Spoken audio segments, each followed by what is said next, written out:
yang bagus itu kan bukan diikat dengan cinta, tapi diikat dengan iman. Asik. Assalamualaikum warahmatullahi wabarakatuh. Hai guys, welcome back to my channel. Masih di Nikah Series dan kali ini episode yang ketiga. Kita mau lanjutin Q&A dari teman-teman yang belum sempat kita bacain. Oke.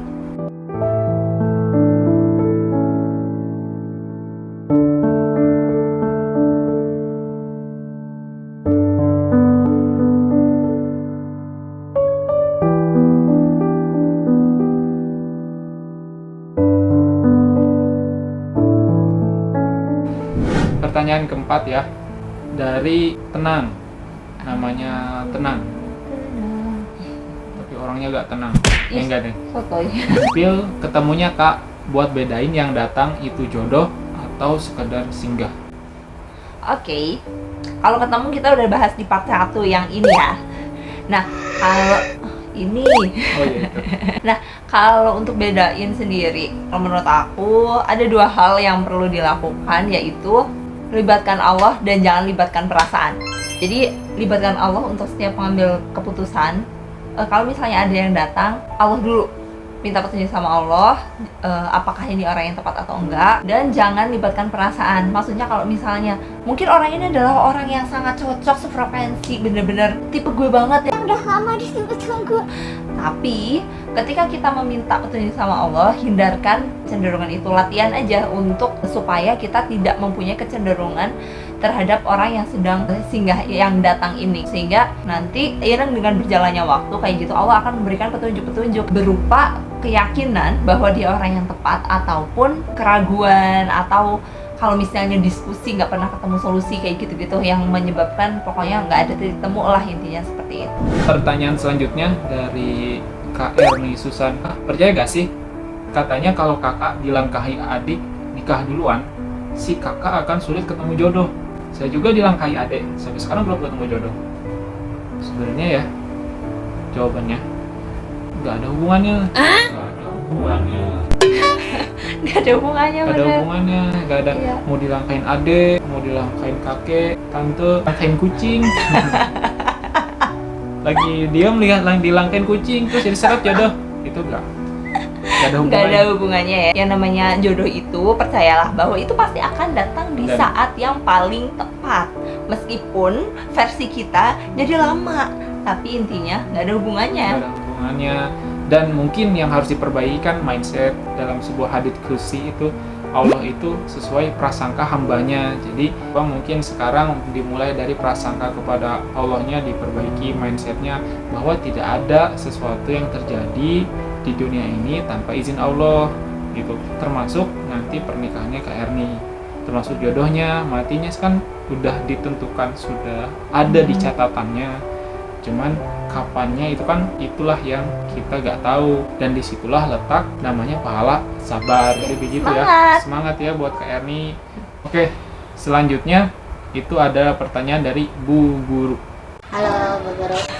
Bagaimana ridhonya Mbak ketika bertemu orang, semua orang itu terus bertanya kapan nikah dan mendesak untuk segera nikah.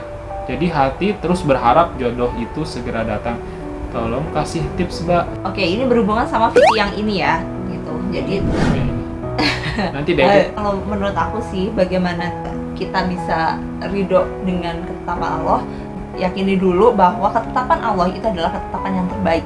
Jadi apa yang terjadi sama kita itu atas kehendaknya, dan itu adalah yang terbaik untuk kita. Gimana caranya? Ya latihan terus, afirmasi ke diri sendiri bahwa apa yang terjadi saat ini itu adalah yang terbaik, meskipun itu belum sesuai dengan apa yang kita harapkan. Tapi itu memang butuh latihan dan butuh proses. Jadi ya sering-seringlah mungkin mendengarkan kalimat motivasi, berkumpul dengan orang-orang yang baik, yang senantiasa meyakinkan kayak gitu loh, bahwa keadaan yang terjadi saat ini itu adalah yang terbaik. Banyak juga mendengarkan ceramah-ceramah, kajian-kajian, dan bakal mungkin nanti Bu Guru ini juga bisa rasakan setelah mendengar ceramah itu, biasanya itu selalu ada ketenangan, karena di situ memang disebutkan bahwa memang semua hal itu terjadi karena Allah. Cuman memang untuk menerima itu, untuk mencerna itu, kita itu harus terus menerus belajar memang, karena kan kita itu belajar sampai akhir hayat. Dan yang namanya iman yang itu kan dimulai dari belajar. Jadi dari situlah nanti muncul perasaan ridho, muncullah tindakan-tindakan yang lebih positif, termasuk nanti banyak yang mendesak, banyak yang membandingkan diri sendiri. Orangnya udah nikah nih umur segini, nah gua masih aja single. Misalnya itu tuh sebenarnya kalau misalnya kita sibuk dengan memperbaiki diri, fokus misalkan mempelajari agama, meningkatkan referensi-referensi yang baik, berkumpul sama komunitas-komunitas yang positif, itu Katanya ini itu bakal lebih mendukung, bakal lebih membooster kita untuk lebih ridho dengan keadaan saat ini. Begitu. pertanyaan selanjutnya dari Hovifah Amalah. Pakai Fifah Amalah. Gue mau tipsnya dong biar selalu prinsip tidak pacaran dan istiqomah sampai kita bisa menemukan pasangan halal kita. Yang aku lakukan adalah berkumpul dengan teman-teman yang mempunyai pemahaman yang sama bahwa pacaran itu memang hanya boleh dilakukan setelah halal.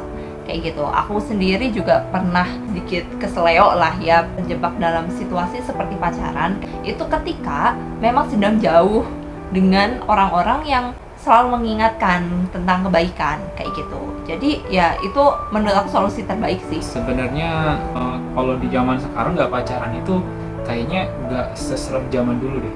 Karena sekarang itu kan yang nggak pacaran itu bukan hanya karena agama doang, kayak karena ngerasa dia kayak udah banyak tersakiti akhirnya nggak pacaran gitu. Cuman kalau tipsnya benar sih tadi, salah satunya itu harus kumpul dengan komunitas-komunitas yang positif, dan karena siapa yang teman terdekatmu itu akan membentuk karakter. Bayangkan saja misalkan temannya Hovifah ini itu pacaran semua, terus Hovifah sendiri yang nggak pacaran, ya itu pasti lama-lama itu kayak bakal setan itu. Kamu doang nih yang gak pacaran. Beda lagi kalau ada 5 orang teman Hovifah itu misalkan ikut kajian-kajian, terus namanya diskusi tentang bagaimana misalkan menjadi seorang istri malah atau belajar agama, itu kan hasutan-hasutan setan itu bakal lebih diminimalisir, dan kegalauan-kegalauan itu tuh mungkin masih ada, cuman nggak sebesar kalau misalkan berada di lingkungan yang kayak tadi tuh orang-orangnya itu pacaran semua gitu. Itu sih, Jadi pilihlah lingkungan yang baik. pilihlah lingkungan yang baik dan benar menurut Lah, ya. kan ngaco. Beruntung suaminya Kak dari Sanak Jabung. Ya sama, saya juga beruntung. Bales dong. Nggak nyatu ih. Pertanyaan selanjutnya dari Sonar Daily Weir. Pertanyaannya adalah, ketemu di mana Kak? Saya udah 33 nih, belum pecah telur juga. Sempat gagal nikah sampai down banget. Kalau ketemunya di mana sudah kita bahas di part 1. Untuk kondisinya kakak ya yang sempat gagal nikah sampai down, kita turut prihatin ya. Mungkin memang itu cara Allah untuk melindungi kakak dari Orang yang salah. orang yang salah. Percayalah, lebih baik gagal menikah daripada salah menikah. 33 sebenarnya umur itu bukan patokan, umur itu bukan suatu acuan. Khadijah juga kan menikah sama Rasulullah tuh di umur 40 tahun. Meskipun ya sudah pernah menikah sebelumnya, tapi ketemu dengan pasangan terbaiknya di umur 40 tahun.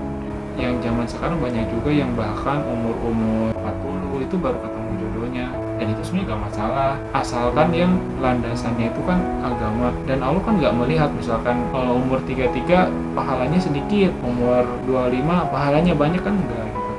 Itu balik lagi ke masing-masing kan. Kalau misalkan yang umur 33 misalkan kayak kakak, misalkan ditantikan sama Allah, dapat jodoh yang dia itu memperhatikan dunianya, memperhatikan akhiratnya, rohani jasmaninya kakak, ya insya Allah kan setiap harinya itu pahala semua tuh gitu. Beda lagi misalkan yang umur 25 misalkan, ini maksudnya perbandingan gitu, tapi yang tujuannya tuh misalkan hanya dunia saja gitu, ya udah kan maksudnya flat, nggak ada akhiratnya, yang mana bisa jadi dari waktu yang banyak itu pahalanya malah lebih banyak yang nikah umur di 33. Jadi kan balik lagi bukan masalah umur, tapi masalah landasan, masalah tujuan apa yang mau dicapai setelah nikah, tujuan menikah itu apa gitu. Tapi memang ini agak mudah sih maksudnya Di lingkungan masyarakat kita gitu ya, yang memang kalau umurnya udah banyak itu selalu ditanya Kapan nikah? memang Apa- itu tidak mudah. apalagi seorang perempuan itu saya akui memang nggak mudah. Tapi kan yang perempuan aku. Iya, saya akui nggak mudah, Oh iya, saya akui. kalau laki-laki lebih mudah gitu. Iya, biasanya lebih kayak Chef Juna gitu. Buat Sonar Daily Weir yang namanya kayak toko online, semangat ya.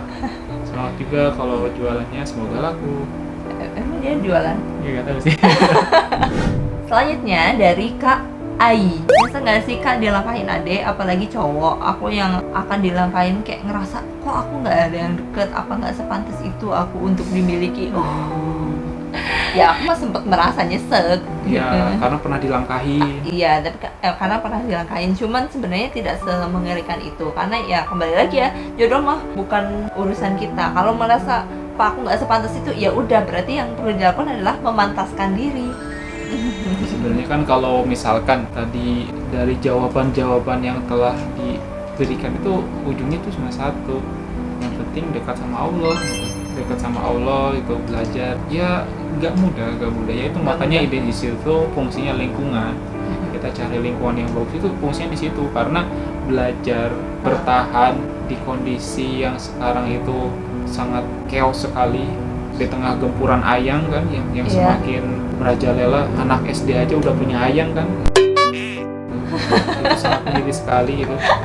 Makanya nggak ada lagi selain cari lingkungan Yang baik. yang bagus dan terpercaya dan ada label halalnya. Makanan. Oke, terima kasih. Sampai jumpa di episode selanjutnya. Bye-bye. Wassalamualaikum warahmatullahi wabarakatuh. Assalamualaikum warahmatullahi wabarakatuh. Ya, dadah.